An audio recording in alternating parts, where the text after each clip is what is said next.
Beleza, galera? Bem-vindo ao seu espaço alternativo de estudos aqui no Colégio Loyola. Bem-vindo. Eu espero que você esteja bem. Na quarentena a gente está um pouco chateado de ter que ficar longe, né? Eu tô com muita saudade desse contato aí com vocês, mas vai passar, né? Tudo na vida passa. Até a uva passa. Horrível essa frase, né? Mas tudo bem.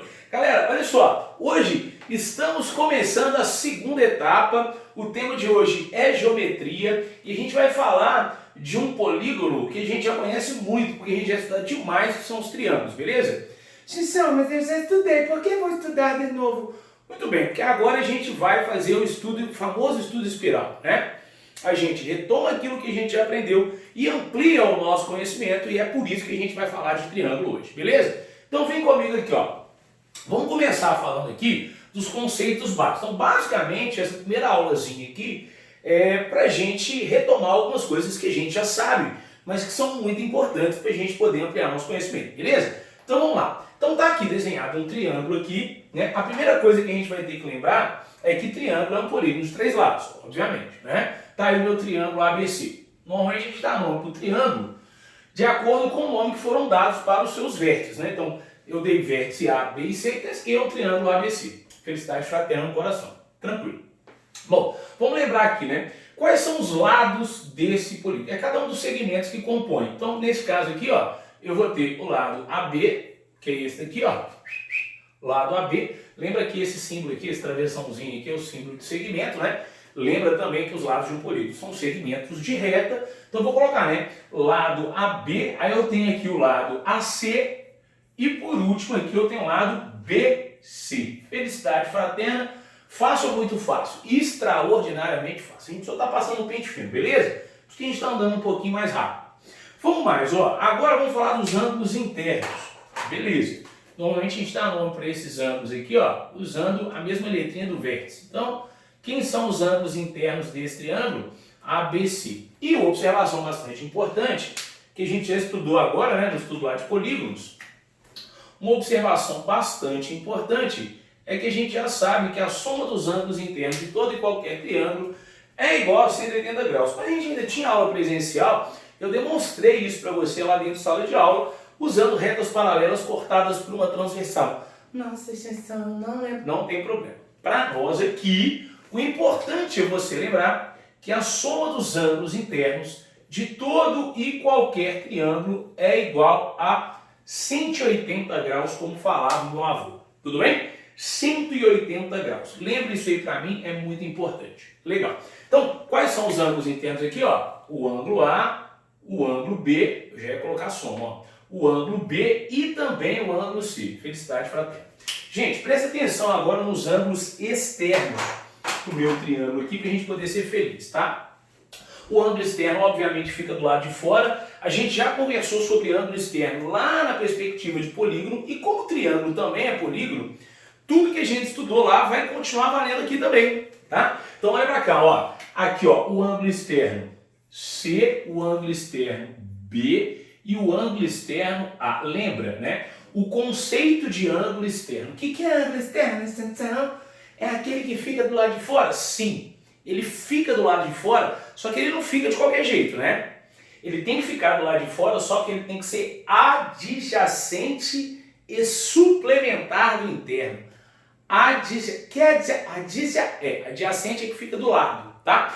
E suplementar é que a soma é 180. Então lembra aí pra mim, ó. Primeiro, vamos colocar uma marquinha em cada um deles aqui, né? Para diferenciar o externo do interno. Então a gente tem aqui o ângulo A', o ângulo B'. Olha, B'. Não, fica viajando na maionese. E o ângulo C', a gente usa essa marquinha que é bem usual na matemática. Uma outra observação muito importante, anota, tá? Anota porque ela é importante. Uma outra observação extraordinariamente importante é a seguinte, que toda vez que você pegar o ângulo interno e somar com o ângulo externo adjacente, essa soma tem que dar 180 graus. Legal, Chanchão, não entendi, então eu vou explicar melhor. Né? Por exemplo, todo ângulo interno tem um externo adjacente. Se você somar esse interno com esse externo, é obrigado que a soma deles dê 180 graus. Isso é uma definição da matemática, tá bom? E sempre o ângulo interno vai ter um ângulo externo adjacente. Toda vez que eu pegar um ângulo externo, ele vai ter um interno adjacente. E eles são sempre suplementares, né? Então, na minha observação, ângulo interno somado com ângulo externo, sempre igual a 180 graus. Bacana? Então, olha só, num exemplo aqui, não vou escrever todos, não precisa, né? Mas se eu pegar, por exemplo, o ângulo A e somar com o seu externo adjacente o ângulo A', essa soma obrigatoriamente vai ter que dar, como falava o meu avô, 180 graus, tá? Eu não vou escrever, mas se você pegar o C com C' e somar, dá 180. Se você pegar o B com B', também dá 180. Bacana? Legal. Olha só, nesse primeiro videozinho aqui, que era um pouco mais curto, primeiro, a gente já retomou isso aqui tudo, espero que você tenha entendido tudo. Ah, Sansão, eu perdi uma parte que é fácil. Pausa o vídeo e volta, né? Essa é a vantagem da quarentena. Em sala de aula, não dá para me pausar e mandar eu voltar. Se você boiar, você vai ter que pegar a matéria com o seu aluninho. Aqui não, né? Aqui, se você boiar aí na sua casa, você pega o vídeo e volta. Uma coisa boa, não é? A quarentena tem uma coisa boa. Legal. Bom, essa primeira partezinha aqui, espero que você tenha entendido. A gente normalmente não tem dificuldade, porque a gente já estudou tudo isso, né? Agora, nesse primeiro tópico aqui, que é conceito básico, eu vou ter que colocar tópico 2, que é muito importante. A gente vai chamar ele de desigualdade e presta atenção nessa parte, hein? Desigualdade triangular. Bom, a ideia da desigualdade, o nome é bonitinho, né? Triangular, não sei se tem acento, não tem? Vou deixar sempre, beleza? Olha só, desigualdade triangular nada mais que a condição para um triângulo existir. Então, vamos conversar junto aqui. Imagina que eu tenho a pretensão de pegar minha régua, cadê minha régua? Aqui, ó. Vamos supor que eu tenho a pretensão de pegar 3 segmentos de reta e construir um triângulo. Olha só o que eu quero fazer. Né? Eu quero pegar, vamos fingir temporariamente que a minha régua é um segmento de reta, tá? Não sei quanto que ela mede. Essa régua aqui deve medir, sei lá, uns 60 centímetros. E aí eu quero pegar esses 2 pincéis aqui, ó. Quero pegar o pincel azul, quero pegar o pincel preto e quero formar um triângulo, tá? Ou seja, eu quero usar a régua toda e quero formar um triângulo. E aí, você acha que eu vou conseguir? Porque na hora que eu for descendo aqui, ó, meu pincel descendo, perceba que eu não vou conseguir unir a ponta do segmento azul com a ponta do preto.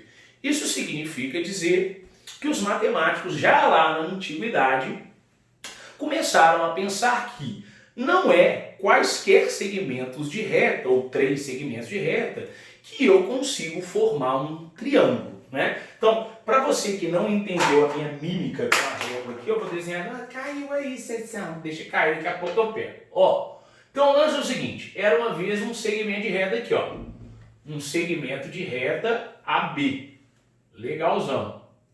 Tá, aí eu vou vir aqui, ó, e vou desenhar um segmento de reta AC, peguei aqui, AC, e eu tenho um outro segmento de reta, petitinho aqui também, que eu vou chamar de BD. Legal. E aí, o que acontece? Intuitivamente, e no 8º ano a gente vai ter que desenvolver esse tipo de raciocínio. A gente chama isso de abstração, bonita palavra, né? O que é abstrair? Eu conseguir enxergar alguma coisa sem necessariamente ter que desenhar.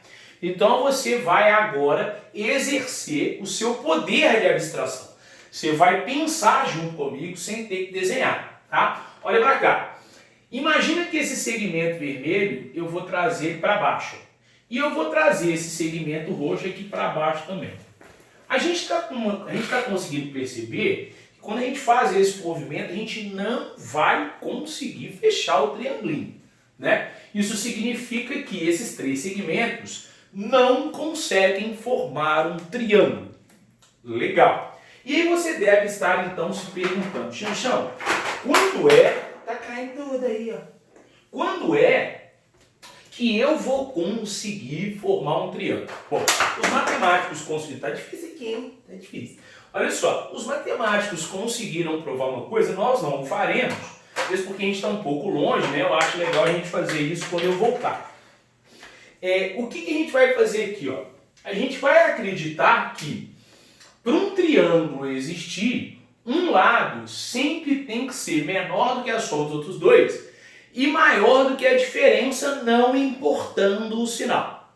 Bom, no matematiquês, porque matemática é linguagem, né? A gente não importar o sinal é falar módulo, tá bom? Então vamos pensar assim, ó. Eu vou desenhar aqui um triângulo junto com você. Então esse daqui, ó, não existe. Que símbolo é esse aí, Xanchão? Que é esse aí do lado contrário, cortado? Esse é o símbolo de não existe, né? Quer dizer, não vou conseguir formar um triângulo com essas medidas aqui, né? A gente não sabe quanto que mede, mas intuitivamente a gente está percebendo que não vai dar, tá? Agora, olha só, vamos pegar um triangulinho aqui que existe, e aí eu vou falar que os lados deles, genericamente, medem A, B e C. Então eu desenhei aqui um triângulo, é o triângulo de lados que medem Azinho, Bzinho e Czinho, e a gente consegue provar até com uma certa facilidade. Não o faremos, eu vou até indicar um vídeo que prova isso para vocês, tá bom? Aí no YouTube, para quem tem essa curiosidade, que diz o seguinte, ó, um lado ele tem que ser menor do que a soma dos outros dois, mas ao mesmo tempo ele vai ter que ser maior do que o módulo da diferença, ou seja, ele vai ter que ser maior do que B menos C em módulo. Bom, isso só vale para o lado A, Xanchão? Não. Vale para os três lados do triângulo. Então, se você olhar para cá, ó, o lado de medida B tem que ser menor do que A mais C e, ao mesmo tempo, ele tem que ser maior do que a diferença de A e C em módulo. Lembre-se que o módulo é desprezando o sinal. Calma, se você estiver ansioso, a gente vai fazer um exemplo numérico aqui, tá bom? Então, olha lá, vamos mais, ó. Se eu pegar o lado C, ele tem que ser menor do que a soma de A e B e, ao mesmo tempo, ele tem que ser maior do que o módulo da diferença, que é não importando o sinal. Bom, se você não entendeu, nós vamos fazer um exemplo desse lado aqui. Vem comigo? Vamos fazer um exemplo básico? Olha só. Eu quero formar um triângulo de lados 4 e 6 centímetros. Beleza. Então, vamos pensar assim, ó. Só para você entender melhor. Vou pegar aqui uma caneta, só para dar ideia de diferente aqui, ó. Só para a gente poder entender uma coisinha diferente. Então, olha só. Imagina que eu tenho aqui um segmento de 4 centímetros e um outro segmento maiorzão aqui de 6 centímetros. E aí eu quero formar um triângulo com esses dois segmentos. Óbvio que existem várias possibilidades aqui, ó, porque eu posso ficar alternando o lado. Vocês estão enxergando aqui, ó. Esse terceiro lado que está faltando, ele tem várias opções. Então vamos lá, vem aqui comigo, ó. Imagine aqui agora, olha o meu exemplinho. Imagine aqui agora que eu quero construir um triângulo ABC. Deixa eu construir ele aqui, ó. Aqui está A, aqui está B e aqui está o vértice C. Perceba que está faltando o terceiro lado aqui, ó. Então aqui é o C, eu vou falar assim, ó figura, o lado AB mede 6 centímetros, o lado AC mede 4 centímetros. De novo a gente vai treinar a abstração, tá? Se eu ficar alterando esse ângulo aqui, quantas opções eu tenho para esse lado aqui, né? Vamos colocar esse lado aqui de medida X? Quantas opções existem para X? Bom, a gente, para facilitar o nosso raciocínio, a gente vai pensar assim. Primeiro, vamos considerar que x precisa ser um número natural, só para ficar mais fácil. Vocês não lembram que é natural. Natural são os bonitinhos, né? 0, 1, 2, 3 não vale ter vírgula, não vale ser negativo. Bom, negativo não vale mesmo, porque não existe medida de lado negativo, né? Eu quero saber quantas opções existe para esse x aqui. Presta atenção, porque na atividade que eu vou colocar para você aqui, ó, que vai estar aqui embaixo, né? Você está clicando, você clicou aqui, assistiu minha videoaula. Quando você acabar a videoaula, você vai voltar lá no Teams e vai ter que acessar a página aqui, exatamente esse exercício que eu vou pedir para você fazer, tá bom? Se você entender aqui, você vai imitar no exercício lá. Então vem aqui comigo, ó. Eu quero saber quem é esse carinha aqui, ó. Então tá, eu sei que o lado de um triângulo ele precisa ser menor do que a soma dos outros dois, que é 4 com 6, ele precisa ser menor, mas ao mesmo tempo ele vai ter que ser maior do que a diferença sem importar o sinal. Só que a gente é chique e já sabe falar isso no matematiquês, né? Eu quero a diferença com resultado positivo, tá? Ou seja, eu quero a diferença em módulo. Ele precisa ser menor do que a soma e maior do que o módulo da diferença. De propósito, eu coloquei 4 menos 6 aqui. Tá bom? Então, olha só. Esse meu x, ele precisa ser menor do que 10, mas, ao mesmo tempo, ele precisa ser maior do que o módulo da diferença. Bom, 4 menos 6 é menos 2, só que em módulo dá 2. Olha que coisa bacana. Isso significa dizer que esse ladinho que está faltando, ele precisa ter medida entre 2 e 10. Pode ser 2? Não pode. Ele pode ser 10? Também não pode. Ele tem que ficar entre 2 e 10. Beleza. Número natural entre 2 e 10. X, então, pertencerá a esse conjunto de números. Aí ficou fácil demais, né? Quais são os números naturais entre 2 e 10? O 3, o 4, o 5. Parei de falar, né? Porque fica chato e a gente chega até o 9. Então, quantas opções existem para esse lado aqui? Ó? 1, 2, 3, 4, 5, 6, 7 opções. Beleza? Isso que eu falei que x pertence aos naturais. Xanxão, todos os exercícios que eu fizer, eu preciso considerar que o lado de um triângulo é um número natural? Não, não precisa, né? Mas se eu falasse, por exemplo, que x pertence aos racionais, ou seja, se eu admitisse que x podia ser um númerozinho com vírgula, eu teria infinitas opções, né? Porque quantos números com vírgula, né, racionais, existem entre 2 e 10? Infinitos. Tudo bem? Bom, se você entendeu toda essa ideia, então agora você vai lá no Teams, acessa as atividades do livro. Sansão, mas eu estou sem livro na minha casa. Eu deixei o meu livro lá no Loyola. Não tem problema, porque eu vou colocar aí o link da página para você acessar e dar aquela mitada fazendo as atividades, beleza? Te espero no próximo vídeo. Um grande abraço do Xanxão e fui!